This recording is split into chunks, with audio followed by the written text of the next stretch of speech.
Best Irish music on irishradio.org with Jerry Byrne. Irish Radio, I'm Jerry Byrne. Now, since the advent of COVID and all the rest of it, I was speaking to the great and the good of entertainment. My next guest is a gentleman who started out in April of 1971 and has covered many songs and many miles and has sang to thousands upon thousands of people.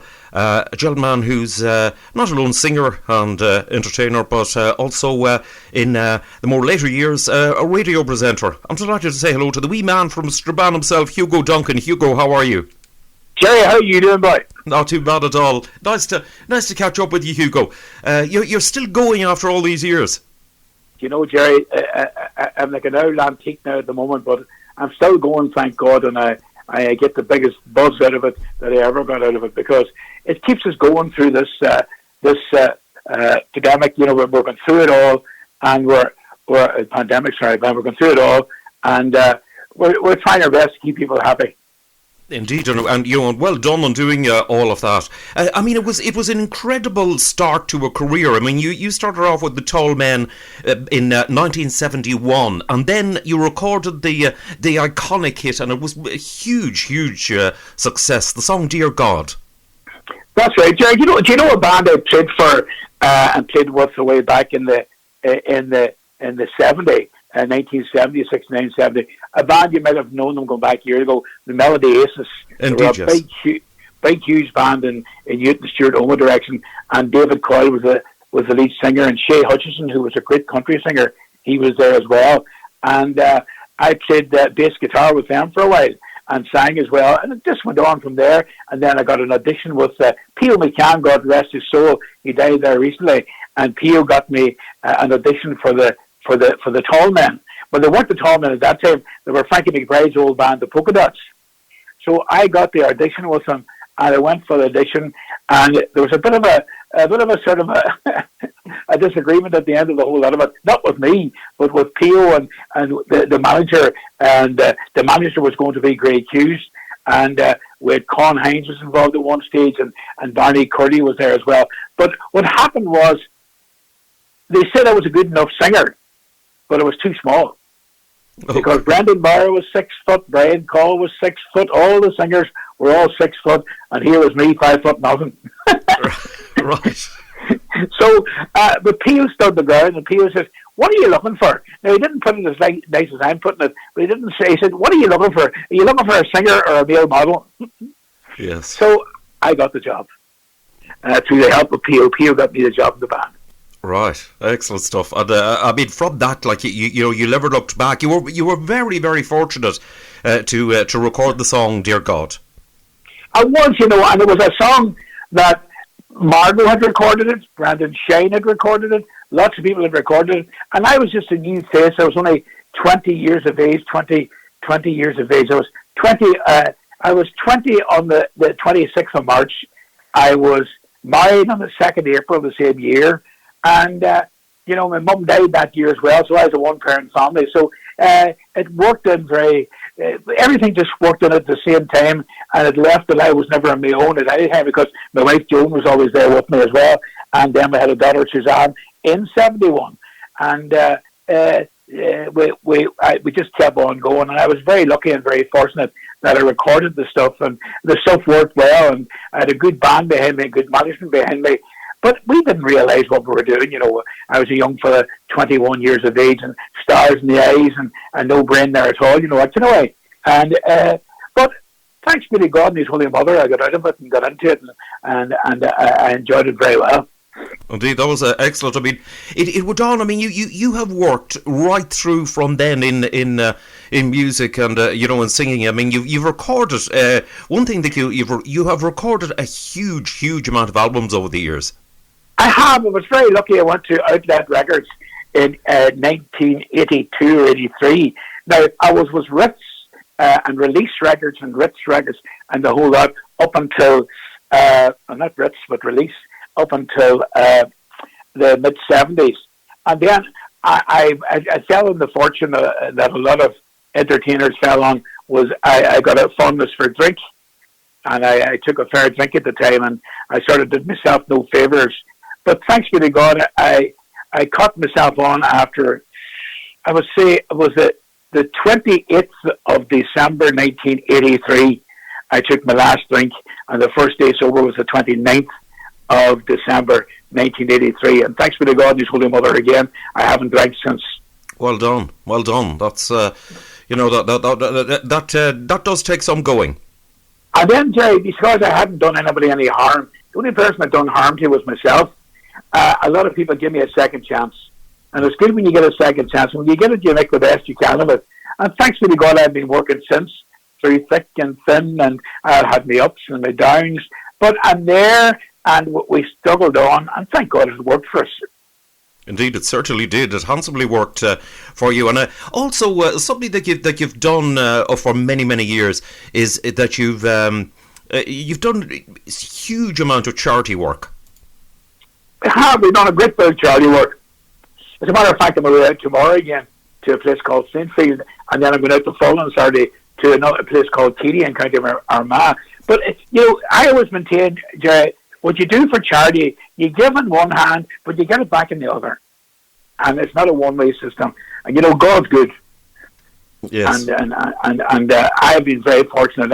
I've got a daughter, and my daughter, too, over the last number of years, 3 years ago, she had a big operation for cancer, but thanks be to God, she's doing great now, and she got a good scan there and a good result the last time. So it's all good. And, we had our ups and downs. I went through a hard time myself as far as the business end of it is concerned. And, you have to just watch everything you do and try and keep going. But it's not easy. No, it's not. It's not. It can be, life can throw some rather tough curveballs at you at times. Oh, it does. And I went through one there too. Everything comes towards you. And then you realise that as long as you've got your health, you've got everything. And when your family's got their health, I am very lucky and blessed with 4 lovely grandchildren. I've got 3 girls and a boy, and then my daughter Suzanne. So I'm very, very lucky that God was good to me in a lot of ways. And, at times didn't deserve it, because when you're young, when you're going about, you think that you're infallible. You think you could walk through walls, but you can't. You need somebody to lean on all the time. Indeed, that's that is so true. And then, how did it come about that you went into the radio broadcasting, working for the BBC? Well, I started off doing the pirate stations in Donegal. I done them for a while. I did Donegal Community Radio, and I did the one in Letterkenny and one in Buncrana, and I was doing them all the time.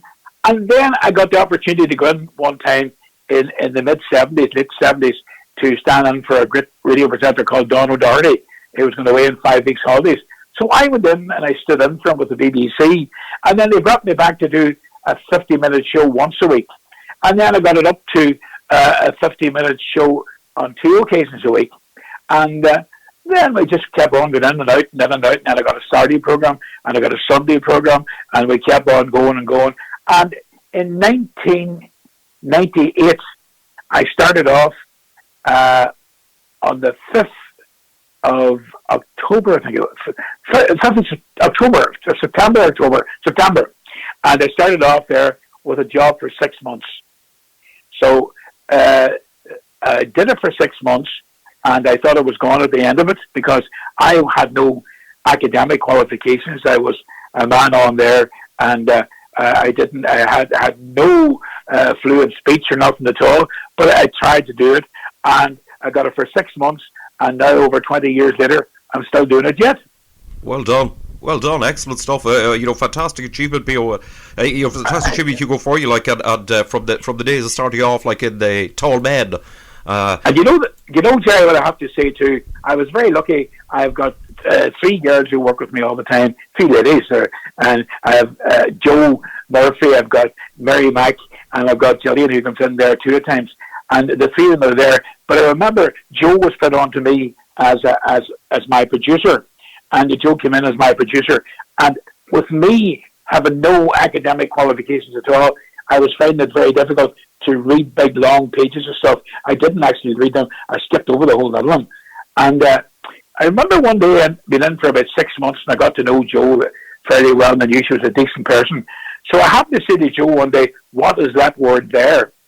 And Joe said to me, she says, now Joe was a lady who had degrees. She was a French language teacher, an Irish language teacher, and an English language teacher. She had all these degrees, and she was at Queen's University. So I said to her, I said, "Joe, would you mind telling me what that word is there?" Well, she says, "I think that word there means stamp collecting." But she knew quite well what it was. But she says, "I think it means stamp collecting, and it's called philately." So she wrote it out for me, and she wrote it phonetically for me. And then what happened then, because she was so nice, she didn't turn around and say, "Are you stupid? Are you this? Are you that? Are you that?" She said to me, "That's what I think it is." So I went back again to her, and I went back again to her. So I started to actually learn to read at, I was 40 odd years of age and I started to learn to read. Wow. That is something else. Properly. That just, But it shows you, Jack, if you don't answer the person the right way, if a young person comes and asks you, or a grandson, or a son or a daughter, or a grandson or a granddaughter, come and ask you a question, ask them with respect, because if you give them the wrong answer, they might never ask another question or learn another thing. Indeed so. It's very, very true. And you always kept you sort of developing yourself and, improving yourself along the way. If you see my figure, you know I'm well developed. But I did, and I love recording. I love singing. I have a new album out this year. It won out 18 months or 2 years before that. And unfortunately, the one we got out last Christmas, it didn't get the same push because of the COVID and the whole that. But I'm very lucky. We keep on going, and I do a lot of comparing. I do a lot of concerts and guest spots at concerts. And then the younger ones coming on now, like Nathan and Derek Ryan and Mike Denver and Jimmy Buckley and all these ones, they give all the old people a chance to as well. So we're actually creating work for each other. We're going out there and we're singing and it's just nice to get out and enjoy it. Indeed so, isn't it just? That's one thing with the... I think that's one of the major casualties, indeed, of the pandemic, where the music and the performing arts has been affected incredibly badly. Well, you see, Jerry, we were the first to come out, and we'll be definitely the last to go back in again. And I remember the last night that I played, I was over in the Royal Theatre in Glasgow. Brendan Shine, Dominic Kerwin, Mary Duff, Gene Fitzpatrick, Barry Kerwin, and the whole lot of us were there. And we were singing over there. And that was my last night professionally singing on the 13th of March. And no professional work since then. And, it's a big loss too at the same time, even though I'm working at the same time as a presenter. But I love getting out at night. I have an ambition always that make people smile, and I enjoy that. And I go on stage and I just get a great buzz out of it myself, and I really miss it. It's like losing a limb. I go out some evenings here because over the last 10 months now, nearly, I have been working from home here, where I'm sitting now at the moment, looking out the wee window here at home. And I have a lovely wee studio here. It was actually a study I had before that, but now it's with the Strabane studio for the BBC. I got it. But we're down there and we do it. And it's like a big community station where we work right through Northern Ireland and further afield. I get calls in from America, Australia, Europe, all over there, and England, Scotland, and Wales. I'm very lucky, and they just picked it, and it's very light-hearted. There's no seriousness about it. The program is for the people, and I found out a lot of people over the last 10 months have turned to radio. Because we are, as radio presenters, we're getting a great opportunity to go into people's homes. And, people take us in there, and probably there are people sitting in their homes every day that we are the only guests they have coming into the house. We're the only voice coming into that house to them. So they take a great interest in you, and you become more of a personal friend than a radio presenter. And, I think radio over the last 10 months, if anything happened, it's got stronger. Indeed, so yes, definitely. That would be my feeling as well. I've spoken to a number of other people with the exact same thing. It's streaming really, like radio, as in streaming and all that. And it's interesting actually that the likes of Netflix, Amazon, YouTube, all of those have increased dramatically as well since all of the lockdown. And the thing that I miss most, Jerry, the whole lot is when I was going out. When we were doing our outside, we did outside broadcasts, and we could have had shows on in every part of Northern Ireland, different counties all around the place in Northern Ireland. And we had all the different artists. We had all the artists, Foster Noun, we had Brendan Shine, we had Nathan, the whole lot came out and sang with us. And that's just to mention a few. All the mainstream artists came out and performed on our outside broadcast. But unfortunately, over the last 10 months, over this year, we haven't got out at all. And it's so sad because people love getting out. It was like a community event because Radio Ulster is another station that brings people together. And music, country music is always, any kind of music at all, has always brought people together. And, it's sad we've lost that for now. But please God, we'll get back to do it again. Indeed, so that's the thing. It has, as you said, the live performing and performing arts are the first thing out, and indeed, unfortunately, will be the last thing back. But the thing I think everybody's got to remember, Hugo, is that we all will be back. All the singers. Oh, we will be back. You see, I always maintain it's like I always say you have to look. I came through very difficult times myself, and chatting about my daughter being sick and myself going through different problems. But and especially this time of the year, it's very black, it's very dark because of the short days and the long nights. And what happens is you get very despaired, and loneliness is another thing that sets in. And people don't have to be sitting on their own to be lonely. You get people working in big offices, you get people working all over the place in different big enterprises. But the fact is, when you're on your own, you could have one problem bothering you, and that puts you into a lot of loneliness. So you have to get out there and keep it going. And I always say every day when I'm doing the program here, if you're going out late at night, say you're going out late in the afternoon, and you're going to come back and you live on your own, always leave a wee light in the house, because I had a godmother, God bless her, she's passed away now, but she used to always say, if you've got a light on in the house, you've always somebody with you. So I always tell people, if they're going out now and they're going to come back in the dark, to leave a wee light on, and they're not coming into an old dark house. Because I found, when I was going through a bad old time at night, I kept a wee light on in my bedroom, and that kept me focusing on different shadows in the wall instead of lying in a darkness and not even thinking about anything. So there's always that wee light of hope. You have to pray for that wee bit of hope. And hope's that, they say hope begins when you look out of a dark place and see a light. Indeed. So that's what we're all doing. Indeed, it's a great positive thought on something which is very, very positive for to get out there. And heaven knows at the moment everybody needs all the positivity they can. They can't, surely. You have to, there's people in there on their own, and they could be going through illness, they could be going through death and danger. You wouldn't know what they're going through. They could have family members who are maybe going astray, or maybe going the wrong way. And it's very hard for people to keep focused. But hope, and an old prayer now and then doesn't do any harm either. Hope is, if you haven't got hope, you've got nothing. It's very true. It's very true. You said there about prayer. Would you say that your religion or Christianity is important to you? Okay, I'm going to say something, and people mightn't believe this, but I work 4 days a week here at home, and the 4 day I start at 1:30, and I link up with the BBC around about 11 o'clock or so, and make sure everything's going and everything's right.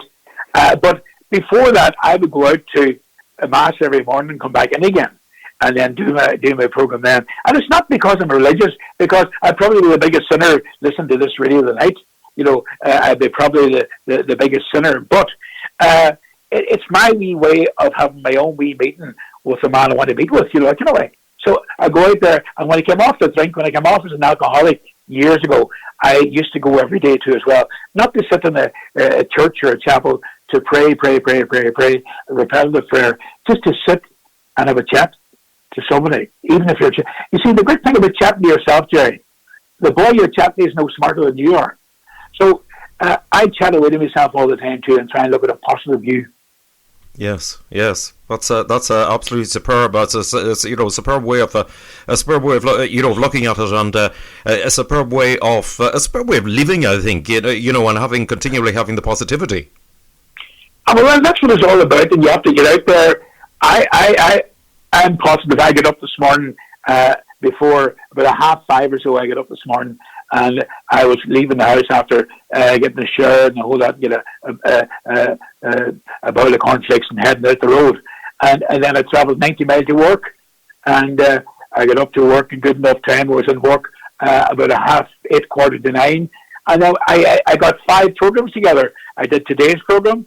I did Monday, Tuesday, Wednesday, and Thursday's program, and then Mary Mac typed the whole lot, and Joe types the whole lot out, and then we leave it, and another engineer comes and puts the whole lot into the computer, and we have got each day down for each day next week, and I do the program down here at home, as I said, and it's wonderful technology now, because I'm sitting here at home, and there's about 5 or 6 people in Belfast, and there's other people different parts of Belfast there who work in the program, and they all just help us out, and we all work together, and it's good crack. And I got home tonight there after leaving at 6:30 this morning. I was home about 7:20 tonight. Right, it's a pretty long day, I'll have to say. Well, it's only once a week. Right, okay, that probably takes the sting out of it. But then again, you're used to long hours. Could you see, Jerry? There was times I got into the car and drove to Cork and drove back again, and then drove down to Dublin the next night and drove back again. And you're coming up, and you're used to the long journeys. There was a time I was doing 60 and 70,000 miles a year. I remember just after this COVID started, that I filled my car one Saturday, and I went back the next Saturday, not thinking, to fill it up again, and she was still full. that never happened for 50 years. yes, indeed. I can well believe it. I would have filled my car up at least 3 or 4 times a week. Yes. Well, you're doing the long miles. Hugo, listen, fair play to you for doing it all, and for a great positive attitude, and for all the good you do, all the charity work that you've done, and the helping out that you do for the community. Listen, it's been lovely to catch up with you, lovely to chat to you, listen to yourself and your family. Stay safe, stay healthy, and listen, I'm looking forward to as soon as it's safe to do so, I can see you on a stage somewhere along the way. I have a couple of mottos there, and I always say, always to go with your gut feeling, because if you go with your gut feeling, you're going to do the right thing. And always talk to somebody. Never keep yourself bottled up or worried up. Talk to people. I can do it also. I like giving a bit of advice now and then. Not that I know everything, but always talk to somebody. Even young people, if there's anybody or anything bothering them, always chat to somebody. And another thing which is very popular, and you're and very positive, and you've done it, and I have done it, and we hope everybody else can do it. Get a job you like, because if you do a job you like, your week's 5 days shorter. Exactly. Hugo, great motto. Thanks a million for speaking to me. God bless you, Jerry. Thank you.